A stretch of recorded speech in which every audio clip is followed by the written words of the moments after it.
السلام علیکم ورحمۃ اللہ وبرکاتہ۔ پچھلے درس میں ہم نے جملہ فعلیہ کے بارے میں پڑھا۔ فعل کی دو قسمیں اور بھی ہوتی ہیں، ایک ہوتا ہے فعل لازم اور دوسرا ہوتا ہے فعل متعدی۔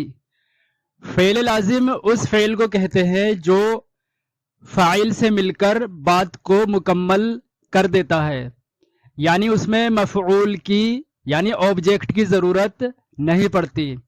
فعل لازم میں فاعل اور فعل مل کر بات پوری کر دیتے ہیں، لیکن فعل متعدی میں ایسا نہیں ہوتا، بلکہ ایک مفعول کی ایک آبجیکٹ کی بھی ضرورت پڑتی ہے۔ آج ہم فعل متعدی کے بارے میں پڑھیں گے، کیونکہ فعل لازم کے بارے میں تو ہم پچھلے درس میں پڑھ چکے ہیں۔ فعل متعدی جیسا کہ ابھی بتایا گیا، فعل اور فاعل سے مل کر بات مکمل نہیں ہوتی، ایک مفعول کی ایک آبجیکٹ کی بھی ضرورت پڑتی ہے۔ بہت سارے فعل متعدی ایسے ہوتے ہیں جن میں دو مفعول کی ضرورت پڑتی ہے، اور کچھ فعل متعدی ایسے بھی ہوتے ہیں جن میں تین مفعول کی ضرورت پڑتی ہے۔ فعل متعدی ایک مفعول کے ساتھ، دو مفعول کے ساتھ اور تین مفعول کے ساتھ بھی آتا ہے، جیسا کہ یہ مثال ہم نے لکھی ہوئی ہے۔ فعل لازم فعل پلس فاعل، بات مکمل ہو گئی۔ فرح سعید، سعید خوش ہوا، تو یہ فعل اور فاعل کے ملنے سے جملہ مکمل ہو گیا۔ فعل پلس فاعل فرح سعید، اس میں فرح فعل ہے اور سعید فاعل ہے، تو یہ بات مکمل ہو گئی فعل اور فاعل کے ملنے سے۔ لیکن فعل متعدی میں فعل پلس فاعل پلس مفعول تب جا کر کے بات مکمل ہوتی ہے۔ اگر ہم صرف اتنا کہیں ضرب حامد، حامد نے مارا، تو یہ ایک نامکمل بات رہ گئی۔ اس کے متعلق ایک مفعول کی بھی ضرورت پڑتی ہے کہ حامد نے کس کو مارا۔ ضرب حامد خالدن، اب یہ بات مکمل ہو گئی۔ ضرب فعل، حامد فاعل اور خالدن مفعول۔ ضرب حامد خالدن، مارا حامد نے خالد کو۔ یہاں پر جیسا کہ آپ دیکھ رہے ہیں کہ فعل کے بعد پہلے فاعل آیا ہے، فاعل حالت رفعی میں ہوتا ہے اور مفعول حالت نصبی میں ہوتا ہے۔ اگر کسی وجہ سے مفعول پہلے آ جائے اور فاعل بعد میں آئے، تب بھی جملے کے معنی میں کوئی فرق نہیں پڑتا، جیسا کہ اس مثال میں آپ دیکھ سکتے ہیں۔ ضرب حامد خالدن، حامد نے خالد کو مارا۔ لیکن اگر کسی وجہ سے مفعول یعنی خالد فعل کے بعد آ جائے اور اس کے بعد پھر فاعل آئے، تب بھی معنی میں کوئی خلل واقع نہیں ہوگا، معنی میں کوئی فرق نہیں آئے گا۔ ضرب خالدن حامدن، اس کے معنی بھی وہی ہوں گے کہ حامد نے خالد کو مارا۔ یعنی کسی اسم کا فعل کے فوراً بعد آنا اس کے فاعل ہونے کی نشانی نہیں ہوتی، بلکہ فاعل وہ ہوتا ہے جو حالت رفعی میں ہوتا ہے اور مفعول حالت نصبی میں ہوتا ہے، چاہے پہلے آئے یا بعد میں آئے۔ جو حالت رفعی میں ہوگا وہ فاعل ہوگا اور جو حالت نصبی میں ہوگا وہ مفعول ہوگا۔ کئی بار ایسا ہوتا ہے کہ مفعول ضمیر ہوتی ہے، جیسا کہ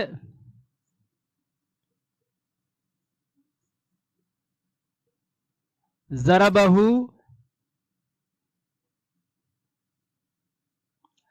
حامد، ضربہ حامد۔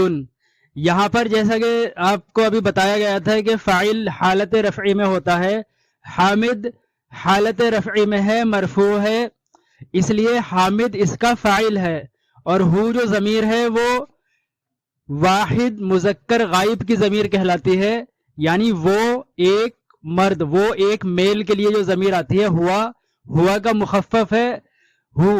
ضربہ حامد، مارا اس کو حامد نے، مارا اس کو حامد نے۔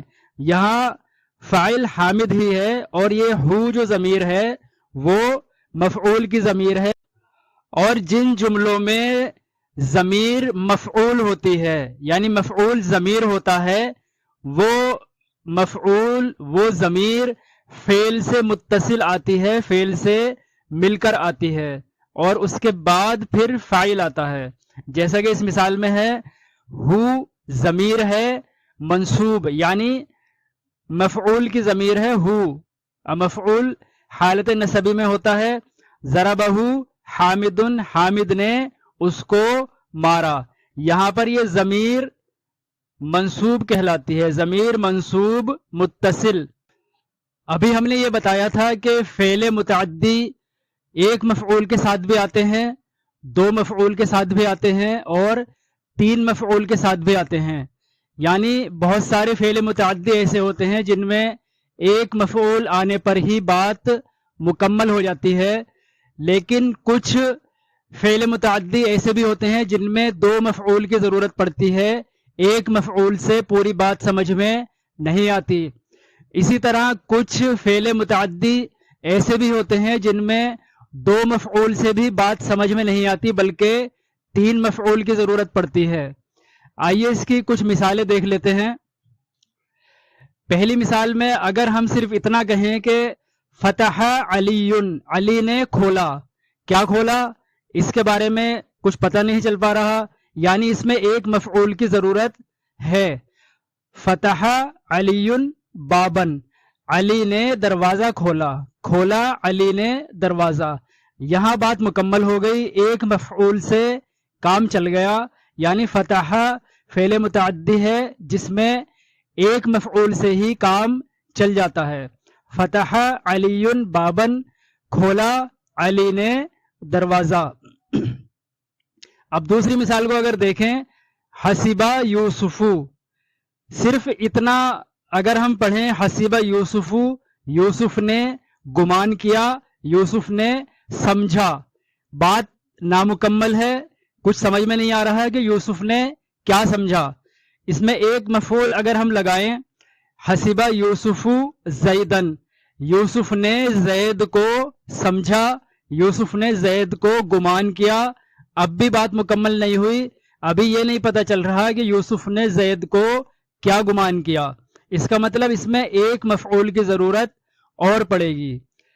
حسیبہ یوسفو زیدن، ایک مفعول اور لگایا طیبن، گمان کیا سمجھا یوسف نے زید کو طیبن یعنی اچھا، کوئی بھی لفظ آ سکتا ہے، صادقاً آ سکتا ہے کہ یوسف نے زید کو سچا گمان کیا، یا صالحاً آ سکتا ہے یوسف نے زید کو نیک گمان کیا، یعنی حسیبہ وہ فعل متعدی ہے جس میں دو مفعول آنے ضروری ہیں، دو مفعول آئے بنا بات مکمل سمجھ میں نہیں آتی۔ اسی طرح اگر ہم تیسری مثال میں دیکھیں، اخبر عمر، عمر نے خبر دی، یہ ایک ادھوری اور نامکمل بات ہے، بات سمجھ میں نہیں آ رہی کہ عمر نے کیا خبر دی، اس میں ایک مفعول لگائیں ولیدن، اخبر عمر ولیدن، خبر دی عمر نے ولید کو، ابھی بھی یہ پتہ نہیں چل رہا کہ عمر نے ولید کو کیا خبر دی، یعنی اس میں ابھی اور مفعول کی ضرورت ہے، ایک مفعول اور لگایا معلمن، اخبر عمر ولیدن معلمن، خبر دی عمر نے ولید کو کہ معلم یعنی استاد، ابھی بھی بات مکمل نہیں ہو رہی، یہ پتہ نہیں چل رہا ہے کہ عمر نے ولید کو معلم کے بارے میں، استاد کے بارے میں کیا خبر دی، یعنی اس میں ایک مفعول کی ضرورت اور ہے۔ اخبر عمر ولیدن معلمن، اب ایک مفعول اور لگا دیا اس میں مجتہدن، اب بات مکمل ہو گئی، خبر دی عمر نے ولید کو کہ معلم یعنی استاد مجتہدن محنتی ہے، خبر دی عمر نے ولید کو استاد محنتی ہے، اب بات مکمل ہو گئی، یعنی اخبرہ وہ فعل متعدی ہے جس میں تین مفعول کی ضرورت پڑ رہی ہے، پہلے میں ایک مفعول، دوسرے میں دو مفعول، اور تیسری مثال میں یہ تین مفعول کی ضرورت پڑ رہی ہے۔ ہم نے اپنے شروعاتی دروس میں مرکب ناقص کے بارے میں پڑھا تھا. مرکب ناقص کی 3 قسمیں، مرکب اشاری، مرکب توصیفی اور مرکب اضافی کے بارے میں تفصیل سے پڑھا تھا. اس میں یہ بتایا گیا تھا کہ مرکب ناقص ایک ادھوری بات ہوتی ہے، ایک مکمل جملہ نہیں ہوتا، اور مرکب ناقص میں جملے کا ایک جزو بننے کی صلاحیت ہوتی ہے. اگر جملہ اسمیہ ہے تو مرکب ناقص خبر یا مبتدا بن سکتا ہے، اس کے اندر خبر یا مبتدا بننے کی صلاحیت ہوتی ہے. اگر جملہ فعلیہ ہے تو مرکب ناقص فاعل یا مفعول بن سکتا ہے. مرکب ناقص میں جملہ فعلیہ کا فاعل یا مفعول بننے کی صلاحیت ہوتی ہے.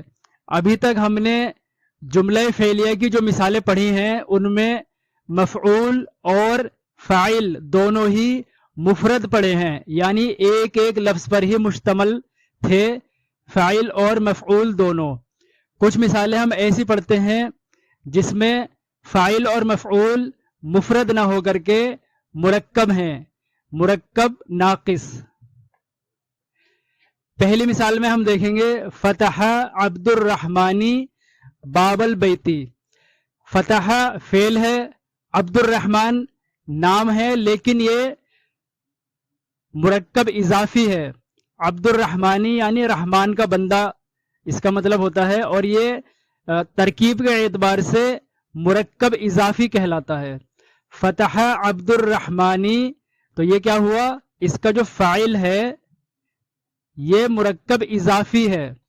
عبد الرحمن نے کھولا کیا، باب البیتی، گھر کا دروازہ. اس میں فاعل بھی مرکب اضافی ہے اور مفعول بھی مرکب اضافی ہے. فتح عبد الرحمانی باب البیتی، گھر کا دروازہ، یہ کیا ہے، مرکب اضافی. مفعول کیونکہ حالت نصبی میں ہوتا ہے اس لیے یہاں اس کے اوپر زبر آیا ہے، اور فاعل کیونکہ حالت رفعی میں ہوتا ہے اس لیے یہاں پر پیش آیا ہے. دوسری مثال دیکھیں تو ارسلہ یہ فعل ہے، ملکن عادل، ارسلہ ملکن عادل رجلا صالحا الی المسجد الحرامی، یعنی بھیجا، روانہ کیا، ملکن عادل، عادل بادشاہ نے، ایک عادل بادشاہ نے، ایک انصاف کرنے والے بادشاہ نے، رجلا صالحا ایک نیک آدمی کو، رجل آدمی کو کہتے ہیں اور صالح نیک کو کہتے ہیں. انصاف کرنے والے بادشاہ نے ایک نیک آدمی کو الی المسجد الحرام، مسجد الحرام کی طرف روانہ کیا، مسجد الحرام کی طرف بھیجا. اس مثال میں ارسلہ تو فعل ہے، ملکن عادل یہ اس کا فاعل ہے، اور جیسا کہ ہم یہاں دیکھ پا رہے ہیں ملکن عادل مرکب توصیفی ہے. مرکب توصیفی کے بارے میں ہم پوری تفصیل سے پڑھ چکے ہیں. مرکب توصیفی اس مرکب کو کہتے ہیں جس کا بعد والا اسم پہلے والے اسم کی صفت بتائے، اور صفت اور موصوف جن جن چیزوں میں مطابقت رکھتے ہیں اس کے بارے میں بھی ہم تفصیل سے پڑھ چکے ہیں. ارسلہ ملکن عادل، یہاں پر ملکن عادل فاعل ہے، حالت رفعی میں ہے، اور یہ مرکب توصیفی ہے. اس کا جو مفعول ہے وہ بھی مرکب توصیفی ہے، رجلا صالحا یعنی ایک نیک آدمی. رجلا صالحا ایک نیک آدمی، یہ بھی مرکب توصیفی ہے، یہ مفعول ہے. الی المسجد الحرامی، مسجد حرام کی طرف، یہ جملے کے متعلقات میں سے ہوتے ہیں. الی حرف جر ہے جیسا کہ ہم اس کے بارے میں پڑھ چکے ہیں، اور الی کی وجہ سے ہی ان دونوں پر جر آیا ہے، یہ دونوں حالت جری میں ہیں. اس میں مفعول بھی مرکب توصیفی ہے، اور متعلقات میں حرف جر کے بعد المسجد الحرام جو حرف جر کے آنے کی وجہ سے المسجد الحرام ہو گیا، وہ بھی مرکب توصیفی ہے.